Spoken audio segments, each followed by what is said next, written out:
Hello, our names are Jackie and Desiree. And this is our recap of the social industrialization of AP European history. Without further ado, let's get those gears grinding. We first start with the Consumer Revolution. The Consumer Revolution was a period in Europe where people had been influenced to go and purchase goods more than ever before. Increased global trades had brought in new products and consumable goods such as sugar, tea, and coffee. Then there was home decor and leisure venues for entertainment and more. Once these items had been available to the public across Europe, people in the middle class had purchased goods not just for survival, but for more comfort and status, showing a shift towards consumerism. At the same time, family and private life began to change. Families had started having more illegitimate births and the population fluctuated. The way Europe would control the population was through the European marriage pattern, where women had delayed marriage and married in their mid-20s. Then there was also high celibacy, where even a large proportion of men and women never married at all, as well as some areas practicing early birth control. Due to infant and child mortality declining and commercial wealth increasing, families had turned their focus by separating from work and using their resources and space to further prioritize their children and child rearing, as well as more privacy and comfort. This led to more of an imbalance in the economy between work and personal life. Here's where things get more interesting. Industrialization had actually started to transform urban life. As factories grew, cities offered economic opportunities just as more factory jobs, which increased migration from rural areas to the new cities. Although these cities were more populated and urban life was increasing, there were now new challenges and struggles for the new urbanees and their families. Cities expanded so quickly that there wasn't a healthy environment for workers, as they had struggled through poverty, often lacking the proper housing, sanitation, and infrastructure. There was also greater awareness of these issues, hence leading governments to eventually introduce reforms. Now we actually start to dig into the Industrial Revolution. Great Britain had been the first to industrialize because of its natural resources, as well as strong financial systems and political stability. They had large supplies of coal and iron, which led to the creation of the coal-powered system, engines, railroads, and other machinery. Then on from 1815 to 1914, industrialization had spread across Europe, with countries like France and Prussia moving to industrialize under Britain's influence. France had moved towards government support with less dislocation of traditional methods of production. Unlike Britain's fast coal-driven boom, France had adopted a unique, slower path favoring technological modernization alongside the existing artisanal methods. In Prussia, their first initial move towards industrialization was driven by state-led reforms after 1806, with the creation of the Bavarian Customs Union in 1834, which then created a large tariff-free market. France's movement to industrialization was more gradual and traditional, while Prussia focused more on modern infrastructure and abolishing restrictive feudal regulations. Overall, they both relied on government support. However, regions in Eastern and Southern Europe fell behind due to the limited resources, weaker infrastructure, and the persistence of traditional social structures. Finally, the Second Industrial Revolution had introduced new technologies, like electricity and oil, replacing steam power. Inventions such as the light bulb, telephone, and internal combustion engine changed daily life and communication. Industries expanded and mass production made goods faster, leading to big business and consumer culture. Improved transportation and communication also connected global economies and increased urbanization. An example would be the Bessemer process, which was a method developed in the 1850s to make steel more quickly and cheaper by blowing air through molten iron to remove impurities like carbon. This had made steel production more efficient and less expensive, which helped fuel the growth of industries like railroads, construction, and machinery during the Revolution. Overall, the Second Industrial Revolution increased wealth and production in Europe, but had also created economic inequalities, with workers facing low wages and unstable conditions. Even with these conditions, the Second Industrial Revolution had made a much bigger impact in Europe. This period of time brought great change for employer-worker relationships as new jobs came about and new classes were formed. The proletariat was more so the working class, while the bourgeoisie was the entrepreneurial middle class. The bourgeoisie were owners of factories, mills, and mines. Though they didn't have much political power, they had a large economic influence and pushed for political reform, which agreed with the new industrial economy. Rapid population growth came due to better harvests and stable employment, leading to families having a much higher chance of surviving than ever before. Because of this, death rates, including infant mortality, dropped and birth rates increased. The downside of this is that cities eventually became overcrowded as a result. Family values and structures changed during this time as well. Bourgeoisie families were nuclear with specific gender roles for men and women. The overall living conditions for the working class families generally improved by the end of the 1800s. The Factory Act of 1833, for example, improved working conditions for children, and the Mines Act of 1842 prevented all women and girls from working in underground mines. These families began to spend more time engaging in leisure activities.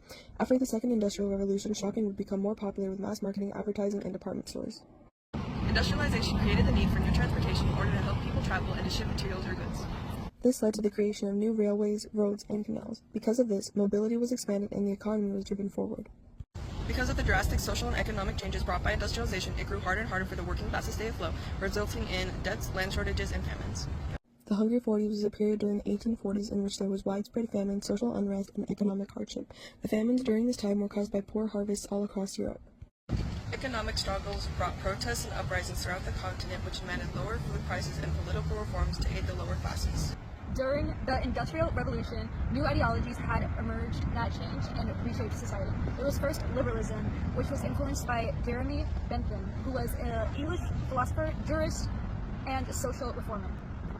He emphasized individual rights and popular sovereignty, leading to demands for universal male suffrage and full citizenship.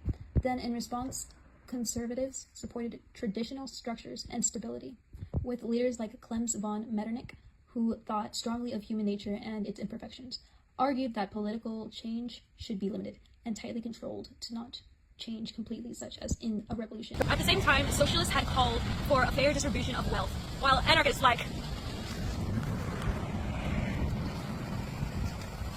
Mikhail Bakunin rejected and wanted the government abolished entirely.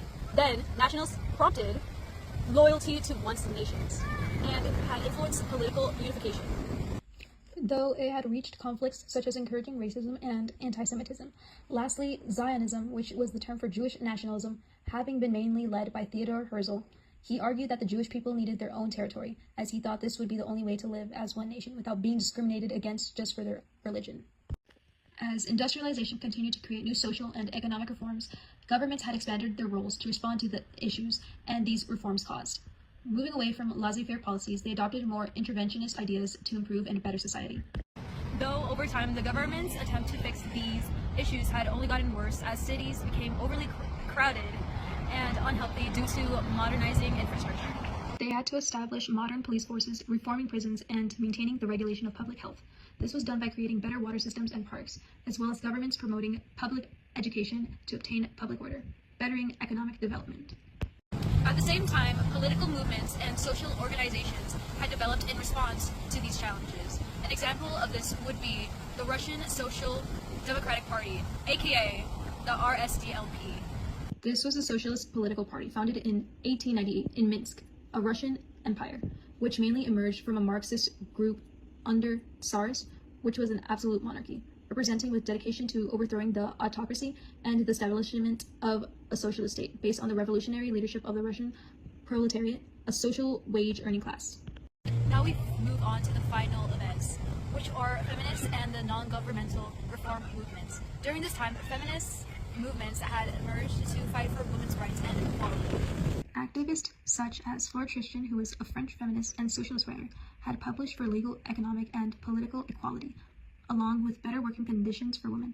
Organizations like the Women's Social and Political Union led the fight for women's suffrage in Great Britain, Which were led by Emmeline Pankhurst and her daughters. These suffragists played a major factor in securing voting rights for women.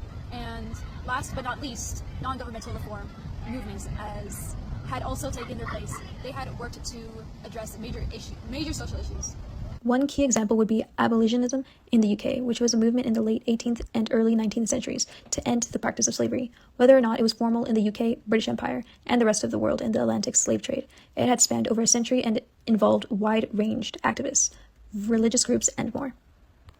Reformers like Josephine Butler had also campaigned for women's rights, better education, and had even moved to abolish and protect women's rights and children from child prostitution and human trafficking, showing that these movements worked to improve society overall.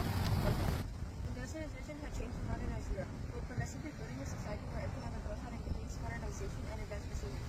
Industrialization changed relationships in the family, classes, and business. While it brought lots of struggle and hardship, it also brought an improved quality of life for the working class and new transportation.